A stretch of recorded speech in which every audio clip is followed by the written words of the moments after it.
Hi folks, welcome to the post-game report. I'm sports editor Steve Lyons, columnist Paul Wiecek. Paul, we just watched the Bombers lose 20-16 to the Edmonton Eskimos.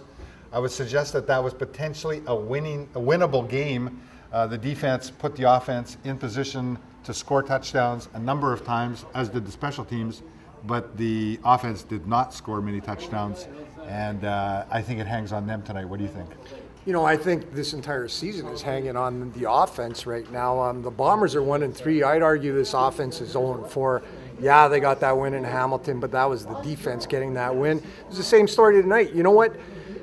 The Bomber defense gave up 465 yards in passing to Mike Riley, which is obviously too much, but at the same time, they gave up the grand total of 20 points. If your defense is only giving up 20 points, you ought to be winning football games. Let's remember, too, that one of those Bomber touchdowns was gift wrapped by a great play by the special teams.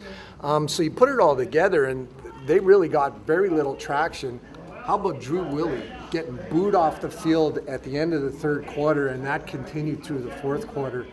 The patience has run out here in Bomber Nation as of tonight, I think. Yeah, so disappointing effort by the Bombers and the offense. One other thing throughout the entire game we saw a lot of was flags on the field, Paul.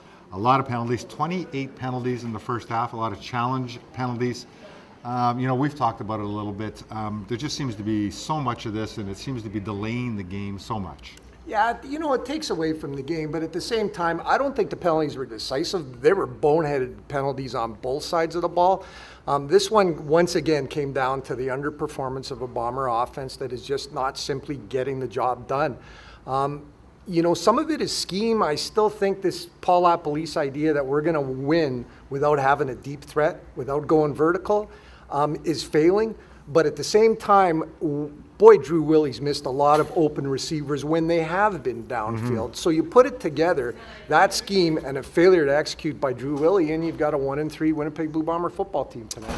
Once again, folks, the Bombers lost 20-16. Next up, they play the Calgary Stampeders. That's going to be a difficult test as well. They lost to Calgary recently. That's next Thursday back here at IGF. We'll see you then, folks.